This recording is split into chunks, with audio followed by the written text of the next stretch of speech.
There's a saying that when it rains, it pours. And sometimes the most dangerous storms in life are not the ones necessarily happening around you on the outside, but they are the ones that start getting inside of you. The moment fear begins filling your mind about what tomorrow might bring, the moment discouragement begins whispering that things will never change in your life, the moment anxiety settles into your heart and steals the peace you once had, those are the storms that begin on the inside of us. And once the storm gets inside a person, everything in their life can start feeling uncertain and unstable. That is why life can feel overwhelming even when everything on the outside has not completely collapsed. The battle is not always just around you. Sometimes the real battle is happening within you. Behind that smile is someone quietly carrying the weight of exhaustion. Behind that brief conversation is a heart that has been fighting discouragement all day. Behind that, "I'm doing fine," is a mind that has been wrestling with worry all night. Behind that calm appearance is someone praying silently, asking God for strength just to make it through another day. Behind the laughter that others hear may be a soul that has been battling fear, doubt, and uncertainty. And that is why, brothers and sisters, storms on the inside can be so heavy, because no one else may even see them. People see the outside of your life. They see you show up.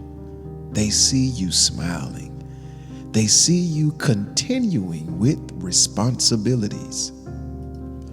But they cannot always see the waves rising inside your heart.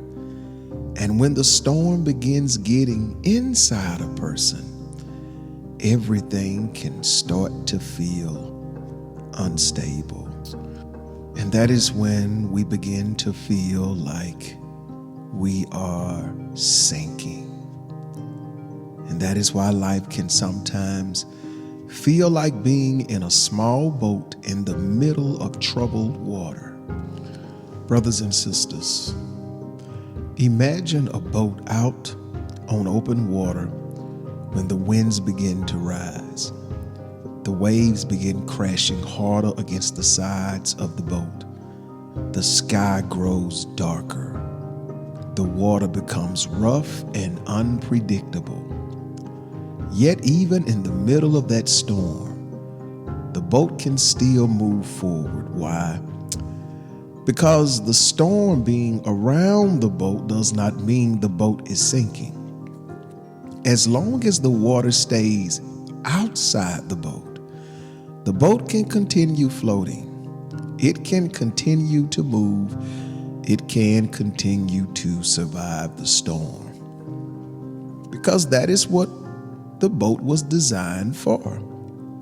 Boats were not created to sit safely in calm harbors their entire lives. They were built to face waves. They were built to ride through wind and water. But the moment the water begins getting inside the boat, everything changes. Now the storm is no longer just around the boat. The storm has entered the boat. And that is when fear begins to rise.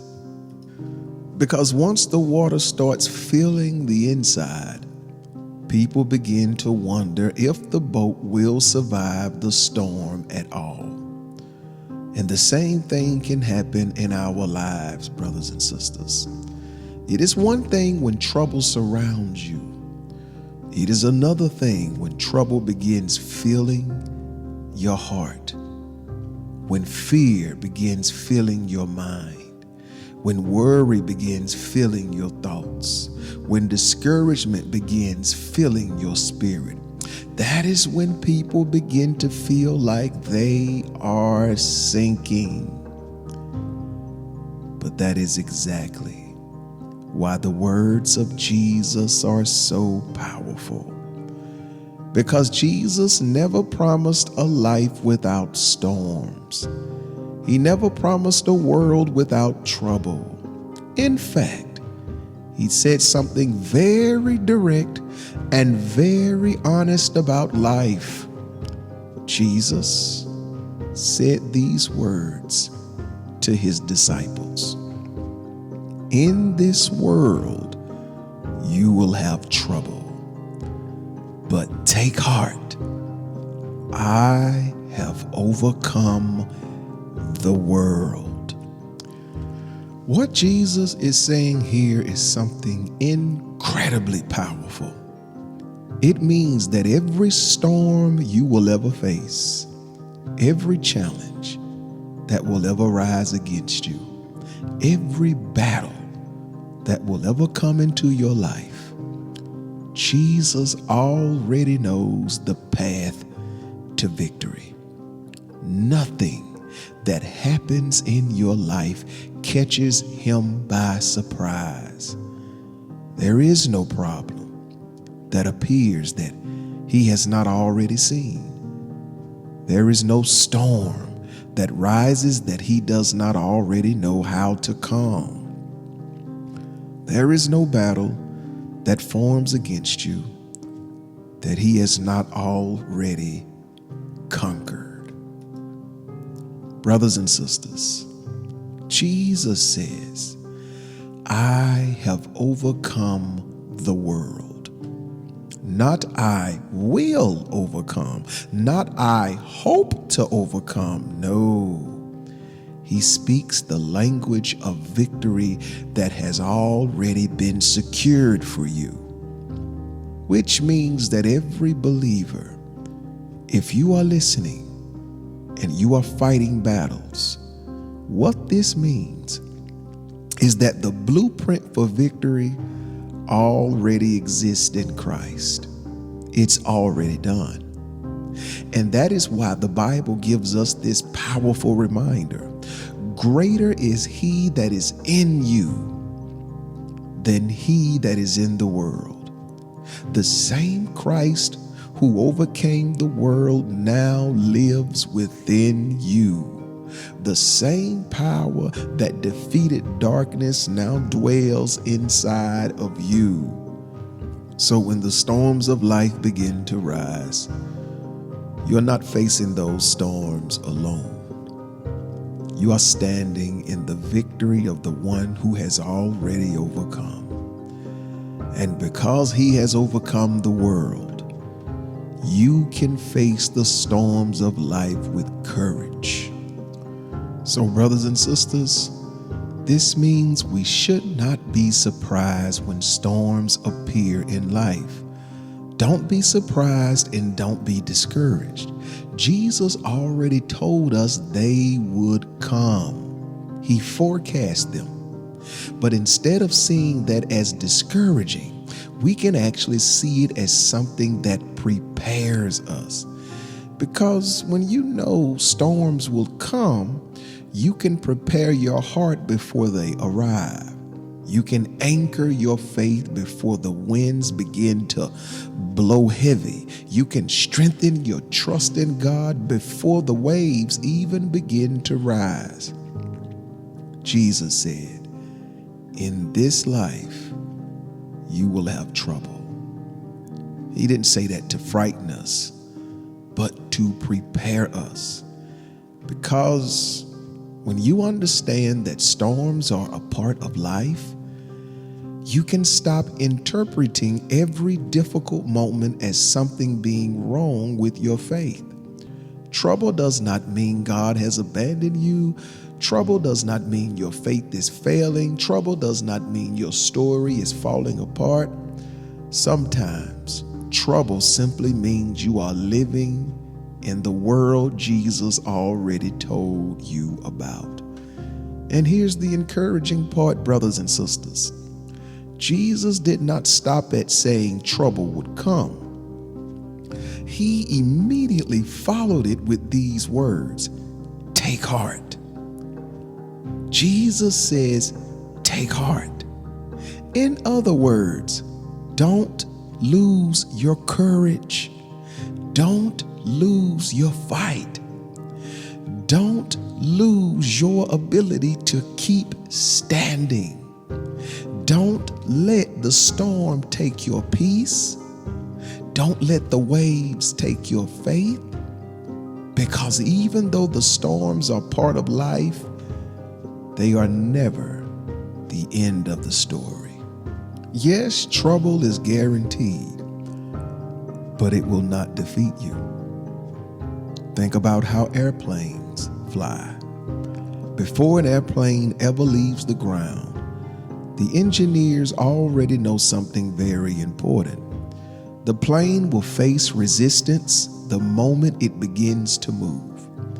As the engines accelerate and the aircraft begins moving down the runway, the wind does not cooperate with the plane. The wind pushes against it.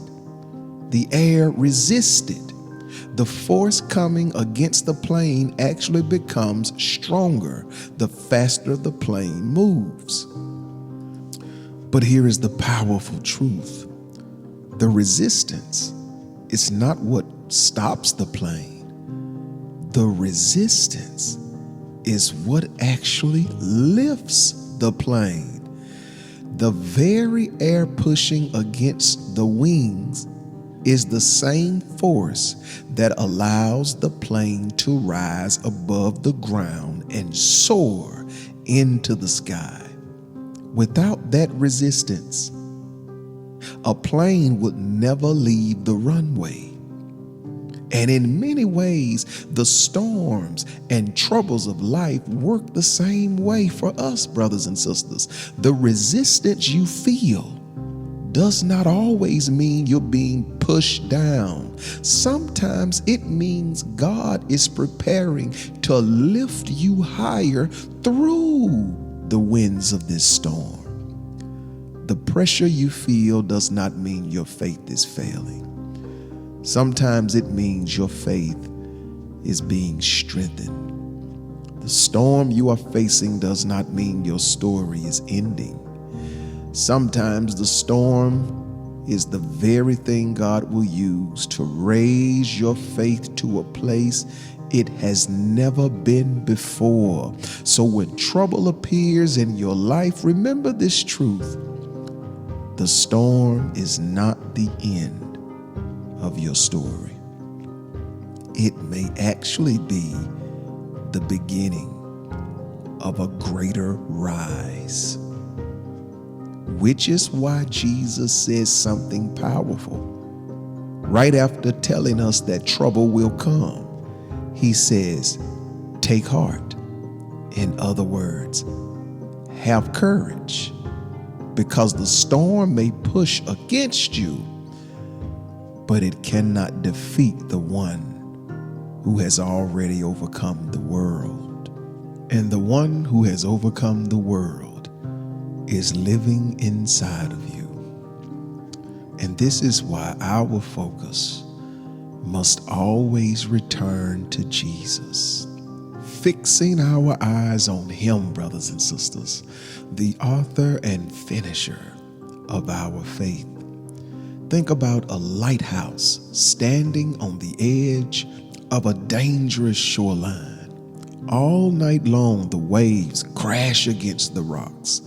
The wind howls through the darkness, and ships move across the water in the middle of the storm.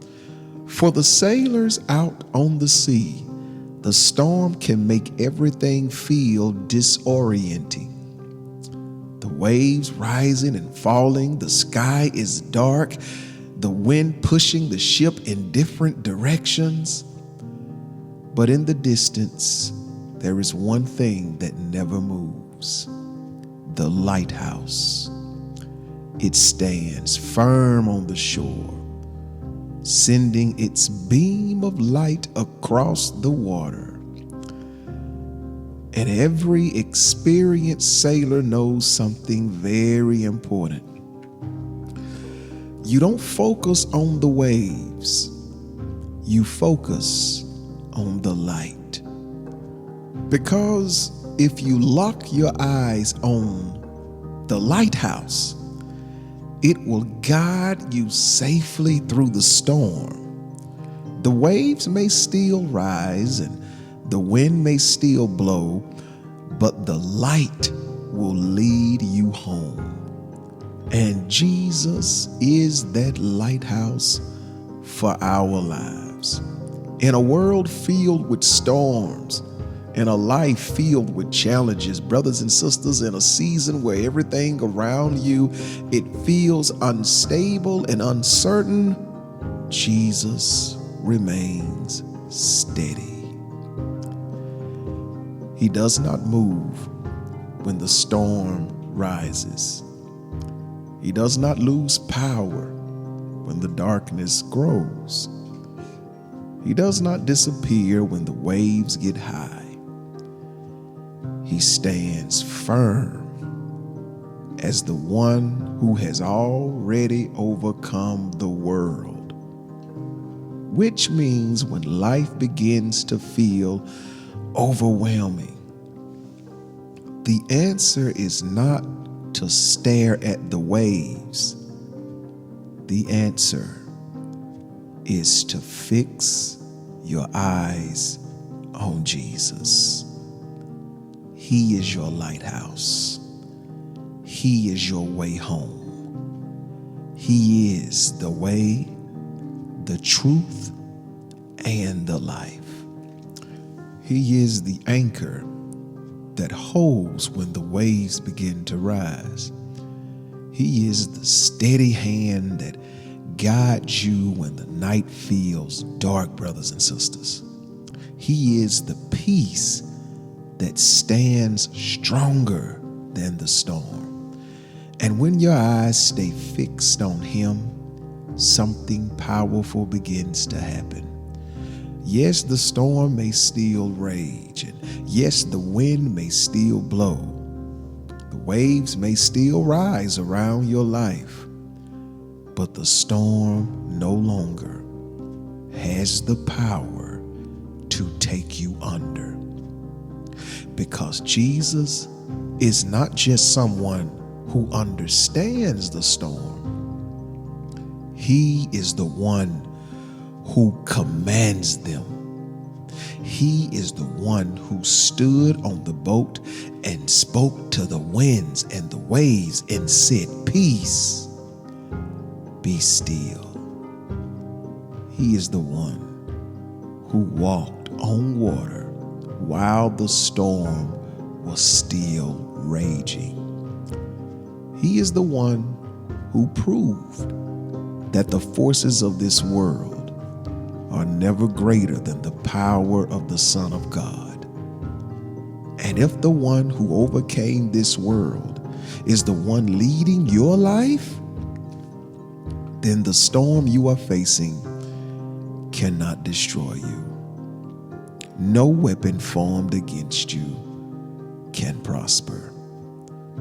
It may shake you. It may test you. Brothers and sisters, it may even stretch your faith in ways you did not expect. But it cannot take you out of the hands of the one who has already overcome. Because the same Jesus who overcame the world is the same Jesus who is holding your life. Again, the waves may rise around you, brothers and sisters, but they cannot rise above you. The wind may push against you, but it cannot overpower you. The darkness may surround you, but it cannot extinguish his light. And that's why Jesus says these words with such confidence. In this world you will have trouble, but take heart. I have overcome the world. In other words, the storm may come, but the storm will not win. So lift your head tonight. Lift your eyes above the waves. Do not measure your future by the size of this storm. Do not be intimidated by the size of this storm, but measure your future by the power of the Savior who stands with you in the middle of it. Because the one who overcomes the world is walking with you, and he will never leave you nor forsake you. He is faithful to you. He is your rock and your refuge, where you will never be shaken. Greater is he that is in you than he that is in the world. Lift your head high, lift your voice, and worship him, because you are protected, you are safe, and you are secure. If Jesus is with you in this storm, then the storm will never take you out. You are anchored in him. May the Lord keep you, bless you, and cause his face to shine upon you. Don't forget to share these devotions with someone who may be in their darkest hour. Don't forget to subscribe to the channel. Don't forget to click the notification bell, so every time a devotion, a prayer, a word is released, you can be amongst the first to receive them. Thank you for listening, and may God bless you.